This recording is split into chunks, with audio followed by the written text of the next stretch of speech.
예레미야 46장 27절부터 보겠습니다. 예레미야 46장 27절로 28절. 27절 내 종 야곱아 두려워하지 말라. 이스라엘아 놀라지 말라.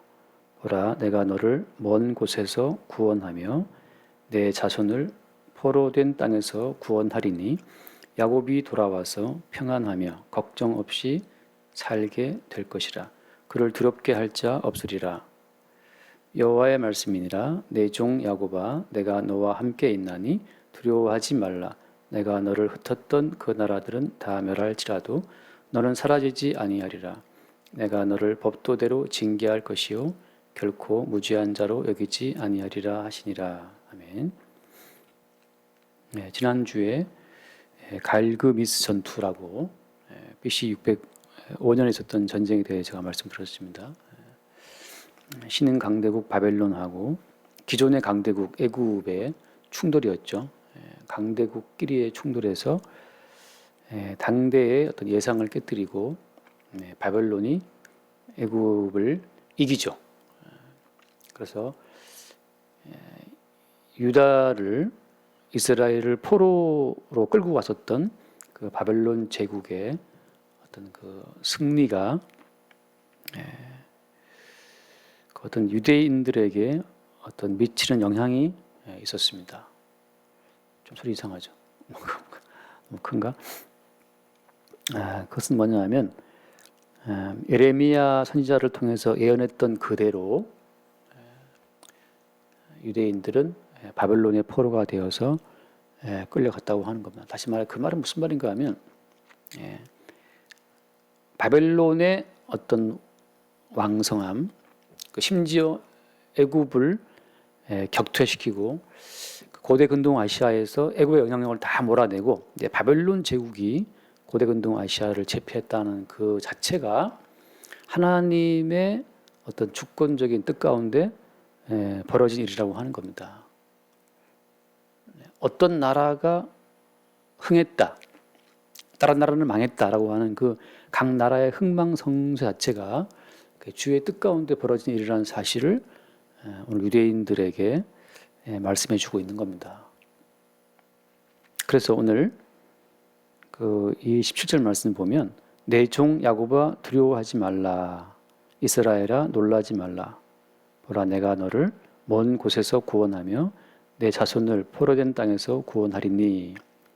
야곱이 돌아온다라고 이제 말씀하고 있습니다. 다시 말해서 이 강대국끼리의 어떤 파이팅, 강대국끼리의 전쟁을 통해서 한 나라는 무너지고 한 나라는 일어서고 하는 이 복잡한 어떤 그 세계적인 그 정세 속에서도 주님 하신 말씀은 내 종 야곱아 두려워하지 말라 이렇게 말씀하시는 거죠. 우리가 이제 성경을 볼 때 왜 이렇게 성경에서 뭐 아수르가 나오고 또 바벨론 제국이 나오고 또 애굽이 나오고 또 뭐 바사, 헬라 다 나오잖아요. 로마도 나오고 이런 복잡한 세계 각 나라들이 그 왜 나와야 된다, 왜 나와야 되냐는 거죠. 다니엘서를 보면 우리가 알다시피 다니엘서를 보면 거기 아무튼 바벨론 제국부터 해서 로마까지 각 제국들을 보여주는 어떤 그런 거대한 신상 이야기가 나오는데 그 신상 이야기를 주님께서 다니엘을 통해서 말씀하시는 그 이유가 어디에 있는 겁니까? 이 세계에 어떤 나라가 나타났다 사라진다는 그 전체가 다 하나님의 뜻 가운데 들어있는 일이라고 하는 거죠. 무엇을 위해서? 하나님께서 모든 나라들을 세우고 또 사라지게 하고 하는 그 모든 일은 무슨 목적으로 하나님께 섭리하시는 겁니까? 하나님께서 그 모든 나라들을 세우고 멸하시고 하는 그 모든 작업은 오늘 그 말씀처럼 내 종 야곱아라고 하는 그 야곱 그리고 이스라엘아 놀라지 말라 하신 말씀처럼 그 이스라엘을 위해서 모든 나라들을 다 동원하시는 겁니다. 이스라엘 자체를 생성하기 위해서 모든 나라들을 동원했다가 무너뜨리고 뭐 이렇게 활용하신다고 하는 거죠. 이걸 우리가 알아야 됩니다. 하나님께서 천지 만물을 운영하시고 경영하시는 그 마지막 포인트는 어디에 있느냐?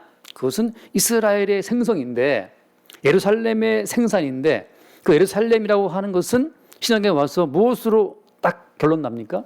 그 예루살렘이라고 하는 것은 하늘에서 내려오는 새 예루살렘이라고 하는 거죠. 다시 말하면 그리스도의 몸된 교회를 만들어내고자 하는 것이 이 모든 천지 만물 각 나라들을 운영하시는 우리 주님의 최종적인 목표라고 하는 겁니다. 미당 서정주 시인이 썼던 그 노래가 시 가운데 그 자화상이라는 노래가 있지 않습니까? 거기가 참 아주 멋진 하나의 시구가 인상적이잖아요. 23해 동안 나를 키운 건 파라리 바람이었다. 그런 시구가 있어요. 되게 유명한 시구잖아요. 23해 동안 나를 키운 것은 파라리 바람이었다. 왜냐하면 그 시법은 나오지만 그 애비는 종이었다 시작하거든요. 애비는 종이었다.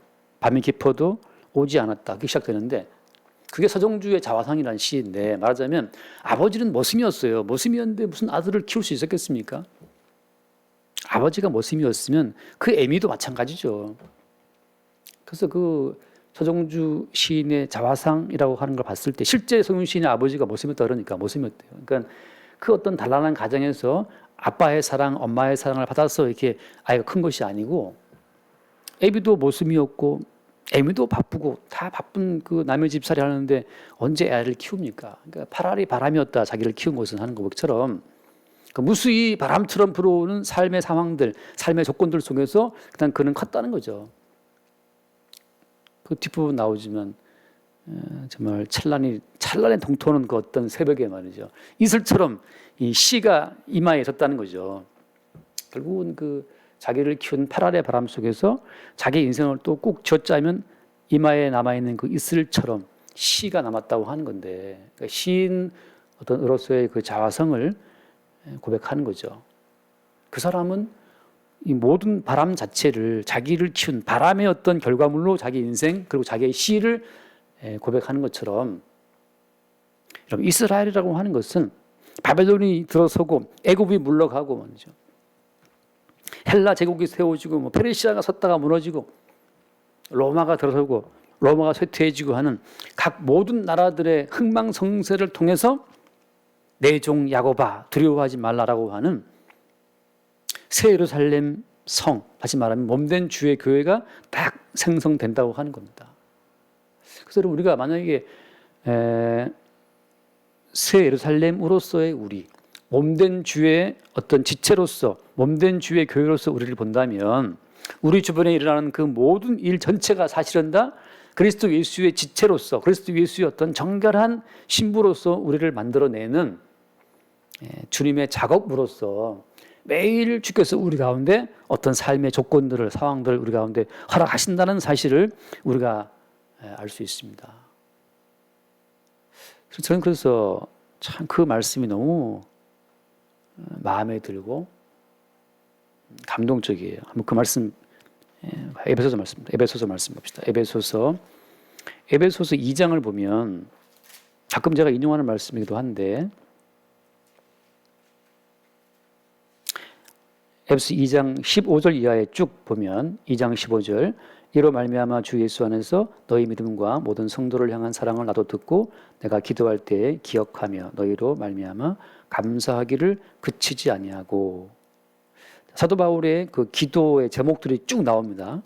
사실 이렇게만 기도도 충분한 거예요. 그 다음 17절 우리 주 예수 그리스도의 하나님 영광의 아버지께서 지혜와 계시의 영을 너희에게 주사 하나님을 알게 하시고 제발 좀 지혜와 계시의 영으로 말미암아 우리가 하나님을 더 깊이 알게 되기를 사도가 지금 바라고 있죠.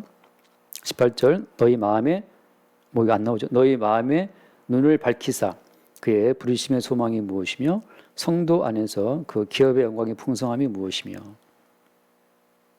마음의 눈을 밝히사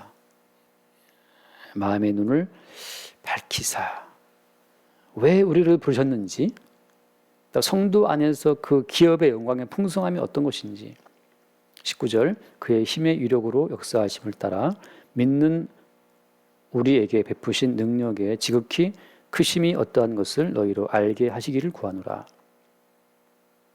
어떤 능력입니까? 그의 능력이 그리스도 안에서 역사하사 죽은 자들 가운데서 다시 살리시고 하늘에서 자기의 오른편에 앉히사 모든 통치와 권세와 능력과 주권과 이 세상뿐 아니라 오는 세상에 일컫는 모든 이름 위에 뛰어나게 하시고, 자, 그 다음 제가 말하자는 포인트입니다.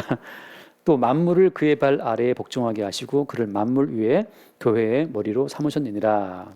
그러면서 교회는 그의 몸이니 만물 안에서 만물을 충만케 하시는 이의 충만함이니라라고 했어요. 만물의 주인 되신 그 주님께서 모든 만물을 통치하시는, 모든 만물을 다스리시고 섭리하시는 그 마지막 포인트는 어디에 있습니까? 자기의 몸을 세우기 위함이에요.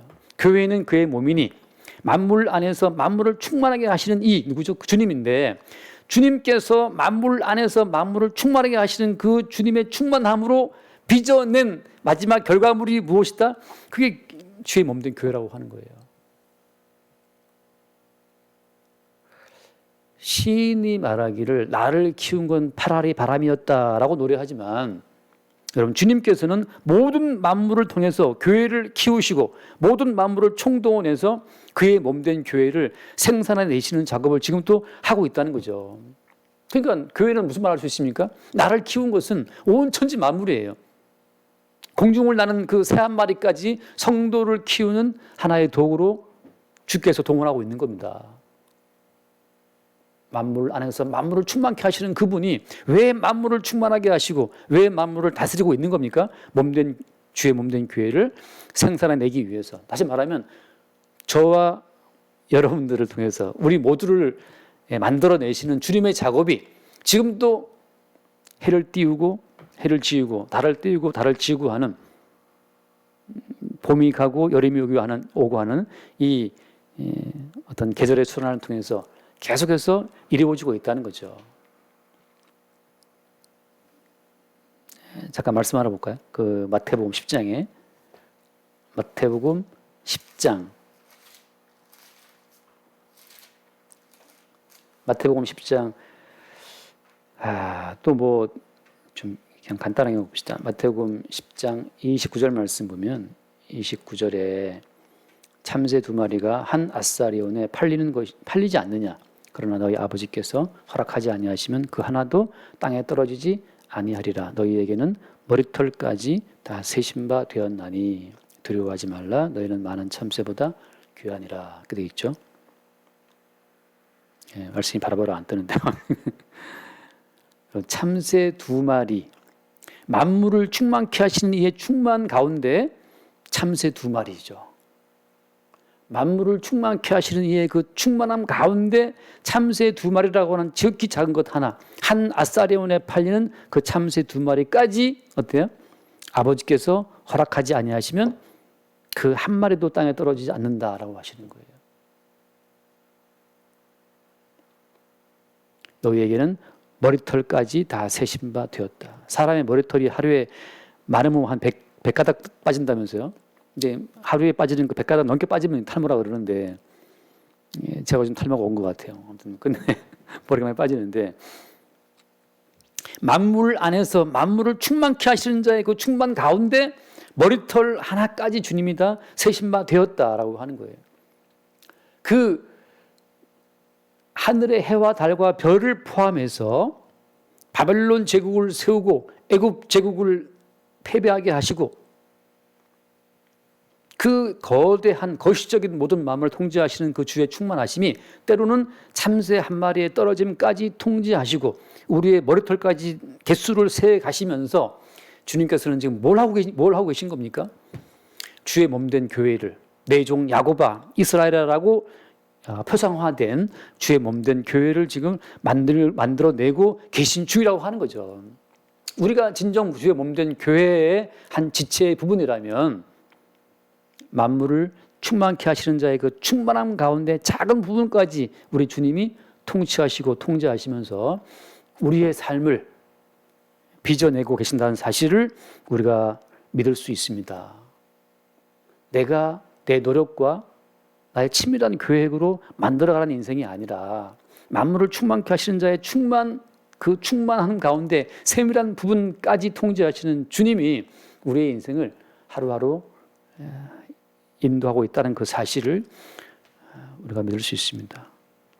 자, 돌아와서 봅시다. 그래서 그런 어떤 주의 거시적인 어떤 섭리 가운데에서 본문 돌아와서 예레미야 46장 27절 내 종 야곱아 두려워하지 말라 이스라엘 놀라지 말라. 지금 갈그미스에서 그 대제국 애굽이 신생 제국 바벨론에게 아주 그냥 패배를 당해서 애굽이 올라갔단 말이죠. 그래서 유대의 남은 자들이 마지막 소망을 두었던 애굽은 아주 깔끔하게 망했어요. 바벨론 제국에 의해서. 그래서 더 이상 이제 이 남은 유대 사람들이 남은 자들이 그 마음을 두었던 애굽이 망함으로 말미암아서 이 유대 사람들은 이제 마음을 둘 데가 없어요. 야만족 바벨론 제국에 다 끌려가서 죽어야 되는 것이냐라고 그들이 놀라고 있을 때 주님 하신 말씀이 야곱아 두려워하지 마. 이스라엘아 놀라지 말아라. 내가 너를 먼 곳에서 구원하고 네 자손들을 포로된 땅에서 구원할 것이다. 야곱이 돌아와서 평안하고 걱정 없이 살게 될 것이다. 그렇게 지금 말씀하고 약속의 말씀을 하고 있는 겁니다.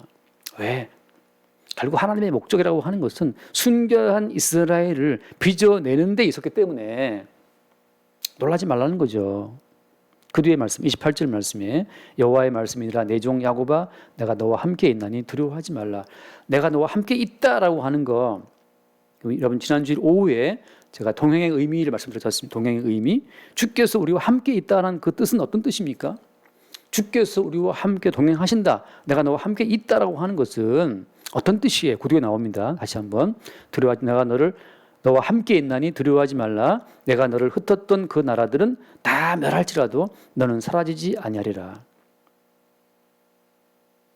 모든 나라들은 주께서 어때요? 그리스도 예수의 몸된 교회를 빚어내기 위해서 주님이 동원한 만물들이기 때문에 그건 어때요? 주님이 동원했다가도 다 용도 그 사용이 다 되면 다 폐기시켜버리고 멸해버린다고 하는 거죠.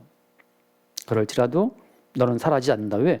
주의 마지막 만물을 경영하시는 마지막 포인트가 그리스도 예수의 몸된 교회 새 예루살렘에 있기 때문에 너는 사라지지 않는다는 거죠. 내가 너를 법도대로 징계할 것이요 결코 무지한 자로 여기지 아니하리라 하시니라. 이 말씀이 포인트입니다. 주께서 우리와 함께 하신다라고 하는 그것은 법도대로 우리를 징계한다고 하는 것, 결코 무지한 자로 우리를 여기지 않는다고 하는 거예요. 흔히 말하는 구원파의 그 오류가 뭡니까? 구원파의 오류라고 하는 것은 예수께서 우리를 위해 십자가에 죽었기 때문에 이제 우리는 완전히 의인이라고 하는 거잖아요.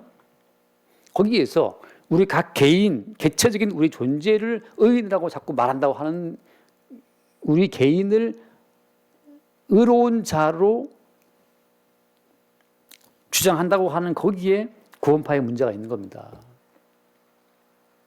여러분 기억하십니까? 지난주 말씀처럼 완료 안에 미완료라고 우리는 여기 말씀처럼 계속해서 법도대로 징계할 것이라는 말씀처럼 무지한 자로 여기지 않는다는 말씀처럼 우리는 계속 주님의 징계를 받고 무지한 자가 아니고 계속 우리는 죄인으로 드러난다고 하는 거예요. 우리 각 개인들은 이 죄인으로 드러나서 늘 징계를 받는 우리 위에 덮어 씌워진 완료가 있다고 하는 겁니다. 그것이 바로 뭐예요? 자기 백성을 위해 피 흘리신 예수로서 속죄의 피가 우리를 덮고 있는 거예요. 예수님의 속죄의 피에 덮인 그 안에서 우리는 여전히 어떻습니까? 주님의 징계를 받아 마땅한 죄인으로 늘 매일매일 발견되는 거예요. 실존으로서의 우리가 의인이 아닙니다. 우리 위에 더 씌워진 그리스도 예수의 그 속죄의 피로 말미암아서 주께서 우리를 의롭다고 인정하시는 거죠. 그래서 우리는 매일매일 징계를 받고 우리는 매일매일 무지한 자가 아니고 죄인이라고 들통나는 인생을 살게 되는 거예요. 완료 속의 미완료처럼 우리는 계속해서 우리 내부에서는 죄인이라는 증거들이 계속 발생되고 있어요.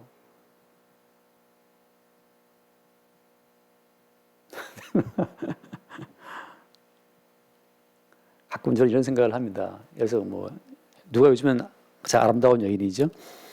옛날에 그레이스 켈리라든지 요즘에는 김태희도 이제 어디 가고 안 나오던데 신미나 이런 아주 예쁜 배우들이 있지 않습니까? 그렇게 아주 예쁜 배우들을 보면 참 예쁘지만 저는 본 적은 없지만 본 적은 드라마에서만 봤지만 근데 그 예쁜 배우들의 그 그 장 속에도 계속 뭔가 소화가 되고 있고 그 소장, 대장 속에는 또 뭔가 배설물이 들어있고 계속 뭔가를 배설해내야만 계속 그 드러나는 것은 예쁘게 드러날 거 아니에요.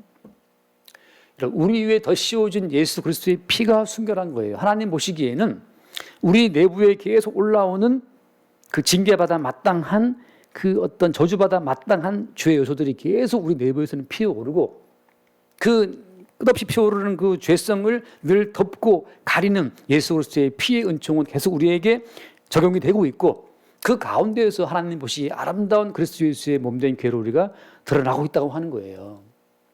실존적으로 우리가 의로운 것이 아닙니다. 그것을 보여주는 그림이 어떤 거예요? 설주와 임방에 피를 바르고 그 속에서는 어떻습니까? 이스라엘 사람들이 들어있죠. 의심도 하고 원망도 하고 과연 될까 안 될까 하고 그 속에서 수군거리고 있는 10번의 재앙으로 아주 홀이 빠져버린 이스라엘이 그 내부에 들어있지만 바깥에는 어린 양의 대속의 피가 거기 뿌려져 있는 겁니다. 다시 말해서 하나님 보시기에 우리는 매일매일 죽어 마땅한 자로 들통이 나야 마땅한 거예요. 그래서 애굽의 밤에 여호와의 밤에 애굽의 장자들은 다 죽었지 않습니까? 다 죽었는데 이스라엘의 장자들은 안 죽었죠. 대신 누가 죽은 겁니까? 대신 그들 집에서 키워섰던 그 흠없는 아무 잘못도 없는 어린 양이 죽임을 당했죠. 다시 말해서 하나님께서는 온 인류를 죄 가운데 가둬두시고 죄 가운데 가둬두신 그 인류를 죽음의 뚜껑으로 덮어버리시는 거예요. 죄 아래 가두어진 모든 인류를 그냥 죽이시는 겁니다. 죽이시는데 이스라엘은 주의 몸된 교회는 대신 죽으신 예수 그리스도의 피 속에서 구원함을 얻고 하나님 앞에 정결함을 얻고 그리스도 예수의 신부로 나타나고 있다고 하는 거죠. 여러분 이건 마치 그리스도 예수와 한 몸 연합된 성도 입장에서는 매일매일 어떤 그 불순물들, 배설물들을 배출을 해야 되는 어떤 그 신민아나 뭐 김태희의 어떤 그 예쁜 그 몸매처럼 말이죠. 성도는 날마다 여호와의 저주를 받아 마땅한 그 죄를 끝없이 나타내고 드러내면서 정결하신 예수 그리스도의 피의 가치를 나타내고 증거하는 그리스도 예수의 신부로 부르심을 입은 겁니다. 우리는 다 무능한 자예요. 무능한 자고 죄를 이길 수 없는 나약한 자들이고 매일매일 넘어지는 죄인들이지만 우리의 모든 범죄의 현장을 따라와서 자기의 순결한 피로 우리를 덮어 씌우시는 그리스도 예수 안에서 우리가 완전한 자가 되는 겁니다. 우리의 이름이 아니고 그리스도 예수의 이름으로. 그래서 오늘 말씀처럼 내 종 야곱아 내가 너와 함께 있나니 두려워하지 말아라. 그리고 하신 말씀이 내가 너와 함께 있어서 내가 너를 법도대로 징계할 것이고 결코 무죄한 자로 여기지 않을 것이다 라고 말씀하시는 겁니다. 날마다 주께서는 우리를 징계하시는 거예요. 다시 한번 말씀 읽고 마칩시다. 골로새서 2장 말씀.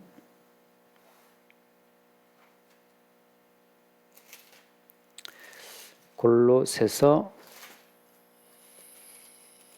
2장 8절부터 볼게요. 2장 8절 누가 철학과 헛된 속임수로 너희를 사로잡을까 주의하라. 여러분 철학과 헛된 속임수 그 다음에 뒤에 나온 사람의 전통과 세상의 초등학문이라고 하는 것은 다 뭘 따르는 겁니까? 그리스도를 따름이 아니고 뭘 따르는 거예요? 실존, 자기 자신에 집중하는 거예요. 모든 철학의 주제는 내가 누구이냐라고 하는 거거든요. 자기 자신에게 주목하는 거예요. 내가 얼마나 의롭게 되었나, 내가 얼마나 양심과 바르게 살았나, 내가 얼마나 하늘을 우러러 한 점 부끄럼 없이 살았나. 그 자기 자신에게 주목하는 것이 그게 철학이고 초등학문이고 사람의 전통이라고 하는 겁니다. 초점이 어디에 있다? 자기한테 있어요. 자기에게 있어요. 그러니까 말하자면 구원파도 여기에 연결되어 있는 겁니다. 구원파는 당신 죄사함 받았습니까? 몇 년 몇 월 달에 받았습니까? 나의 어떤 조사받은 나의 실존 자체를 자꾸만 내미는 거죠. 그러나 여기 뭐가 되어 있습니까? 초등학문을 따름이요 그리스도를 따름이 아니다 말이죠. 9절 그 안에는 신성의 모든 충만한 육체로 거하시고 너희도 그 안에서 충만하여졌으니 모든 통치자와 권세의 머리시라. 또 그 안에서 너희가 손으로 하지 아니한 할례를 받았으니 곧 육의 몸을 벗는 것이요 그리스도의 할례니라. 할례는 제가 할례는 쉽게 말하면 주와 십자가에 죽는 건데 12절 너희가 세례로 그리스도와 함께 장사되고 또 죽은 자들 가운데서 그를 일으키신 하나님의 역사를 믿음으로 말미암아 그 안에서 함께 일으키심을 받았느니라. 그리고 하신 말씀이 뭡니까? 또 범죄와 육체에 모여 죽었던 너희를 하나님이 그와 함께 살리시고 우리의 모든 죄를 사하시고 우리를 거스르고 불리하게 하는 법조문으로 쓴 증서를 지우시고 제하여 버리사 십자가에 못 박으시고 통치자들과 권세들을 무력화하여 드러내어 구경거리로 삼으시고 십자가로 그들을 이기셨다. 여러분, 이제 더 이상 우리를 정죄하는 법조문으로 쓴 모든 증서, 율법 자체가 십자가에 죽으신 예수와 함께 못 박혀서 율법의 조문으로 우리를 정죄하는 모든 정죄의 그 제목들이 십자가에 죽으신 예수와 함께 끝났다는 사실을 말씀하고 있는 겁니다. 항상 우리를 율법의 조문으로 우리를 보게 하시고 그 예수와 함께 죽은 죽음 속에서 우리를 정죄하는 모든 정죄의 그 법조문 자체가 주의 죽으심과 함께 끝났다는 사실을 우리에게 늘 새롭게 나타내고 증거하시는 거예요. 이건 뭘 말하는? 나에 대한 주목, 실존적으로 내가 얼만큼 의롭게 되었고 거룩게 되었냐, 나를 바라보게 하는 것이 아니고 실존적으로 평생 살아도 거룩해 안 되는 우리의 모든 죄의 항목이 다 쓰여 있는 율법 조문 자체를 주님이 십자가에 함께 못 박아 버렸다고 하는 거죠. 우리는 그래서 십자가를 통해서 더 이상 우리를 정죄하는 모든 법조문이 끝났다는 사실을 어디서? 십자가에서 매번 새롭게 확인을 하는 거예요. 아, 이러이러한 법조문도 예수님이 십자가에서 끝장을 내셨지 하고 바라보는 거죠. 가늠하지 말라. 아, 이것도 주님이 십자가에서 주님이 끝낸 조문이지.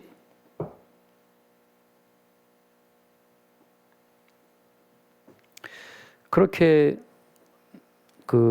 아까 봤던 본문처럼 함께 하시는 주님이 우리를 징계하시고 함께 하시는 주님이 우리를 무죄한 자로 여기지 않는다라고 말씀했지 않습니까? 항상 우리는 무죄한 자로 여기지 않는다라고 하는 그 율법의 모든 조문들을 보면서 동시에 그 조문을 함께 못 박아 버리신 예수 그리스도를 바라보는 거죠. 자, 그래서 성도는 함께 하시는 거룩하신 주님에 의해서 항상 죽어 마땅한 자기의 실존을 발견함과 동시에 이러한 실존을 대신해 십자가에 죽으신 예수를 다시금 바라보는, 결과적으로 마치 아름다운 여배우의 그 대장 속의 모든 활동으로 말미암아서 아주 그냥 물광 피부처럼 빛나는 어떤 피부가 드러나는 그 어떤 배우처럼 말이죠. 성도는 자기의 모든 범죄한 그 실존으로 말미암아서 십자가에서 그 모든 죄를 끝장내신 예수 그리스도의 아름다우심을 나타내고 증거하는 역할로 부르심을 입은 겁니다. 그래서 여러분, 우리가 하루하루를 살면서 우리 속에서 올라오는 그 죄의 요소들 자체를, 그 죄의 요소를 스스로 이기려고 그 죄와 씨름하는 자들이 아닌 거예요. 제가 늘 드릴 말씀, 죄라고 하는 것은 이기는 것이 아니에요. 죄라는 것은 주님으로 말미암아 용서를 받음으로 말미암아 이기는 겁니다. 용서받는 것이 이기는 거죠. 어떤 사람도 자기가 죄와 싸워 이길 수가 없고 다 그리스도 예수가 못 박혀 죽으신 십자가 안에서 용서받는 그 용서를 통해서만 죄를 이기는 과정으로 우리가 부르심 받은 겁니다. 자, 말씀 마치겠습니다. 그래서 주님께서는 오늘 우리를 부르셔서 이 이스라엘을 하나의 모형으로 해서 오늘날 성도의 인생을 보여주는 거죠.